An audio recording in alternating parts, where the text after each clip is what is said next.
Voilà, après 3 formations, on peut le dire, vous êtes devenu une machine d'efficacité personnelle. Vos outils sont affûtés, votre agenda est maîtrisé, mais, et c'est la vraie question, celle qui change tout, est-ce que votre district, lui, fonctionne mieux?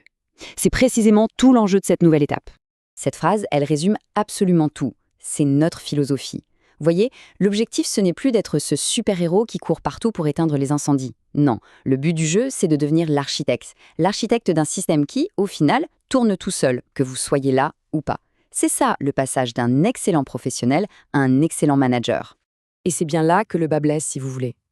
Parce que votre efficacité personnelle, elle est indispensable, on est bien d'accord. Mais elle ne se diffuse pas comme par magie à toute la structure. On se retrouve donc avec 2 mondes qui coexistent. D'un côté, le monde du « je suis efficace », que vous maîtrisez, et de l'autre, le monde du « ma structure fonctionne », qui, parfois, patine un peu. La question fondamentale, c'est comment on jette un pont solide entre les deux. Comment faire pour que votre efficacité personnelle irrigue enfin toute l'équipe? La réponse, ce n'est pas un nouvel outil magique ou une autre technique de productivité. Non, c'est bien plus profond que ça. Il s'agit d'une véritable transformation de posture. Il s'agit de basculer du faire au faire-faire, mais de le faire avec confiance et méthode. Et ce cours, Santem MCD 04, a été pensé pour être précisément ce pont. C'est le moment où l'on arrête de se focaliser sur la gestion de soi-même pour enfin se concentrer sur le pilotage de son système. On ne parle plus de vos tâches, on parle de la performance globale de votre district. Et attention, cette transformation, ce n'est pas un grand saut dans le vide, hein. Au contraire, c'est un parcours bien balisé, un cheminement très logique en 3 grandes étapes, claires et progressives. On commence par les fondations, s'assurer que l'information circule bien, c'est la base de tout. Ensuite, on apprend à diriger avec des données objectives, pas juste à l'instant, et à mobiliser l'équipe. Et enfin, on développe la posture, le charisme, ce qui assoit votre légitimité. Allez, regardons d'un peu plus près chaque marche de cet escalier.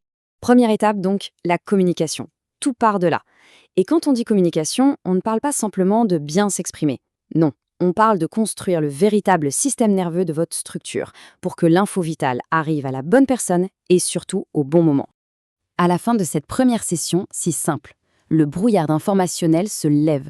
Vous saurez exactement où l'information se bloque et pourquoi.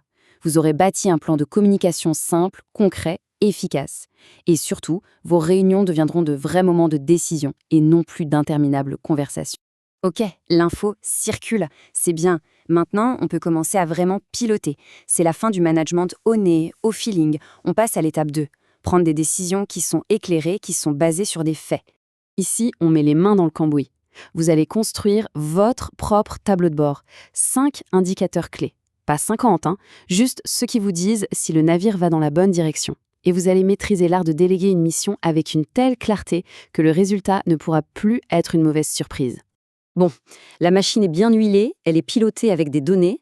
C'est le moment de prendre un peu de hauteur. La dernière étape, c'est d'incarner pleinement la fonction, d'être le leader que votre équipe et votre district attendent. Là, on touche vraiment au cœur du réacteur. Comment on établit une autorité qui va au-delà du titre sur votre porte? Comment on motive une équipe quand on n'a pas les leviers financiers? Comment on transforme un conflit qui pourrit la situation en une opportunité? Et bien sûr, comment on adapte son discours, que l'on s'adresse à sa direction, à des partenaires ou à la population. Tout ça, ça peut paraître un peu conceptuel, mais je vous rassure tout de suite, on ne fait pas de la philosophie. Chaque étape de ce parcours est ancrée dans le réel, avec des outils conçus pour le terrain. Vous ne repartez pas avec de belles idées, mais avec 7 modèles opérationnels. Des canevas, des grilles, prêts à être utilisés dès le lundi matin pour vraiment structurer votre action. Et en plus de ça, vous aurez 2 outils interactifs. Un pour faire le point sur votre situation de départ et un autre pour mesurer concrètement votre progression.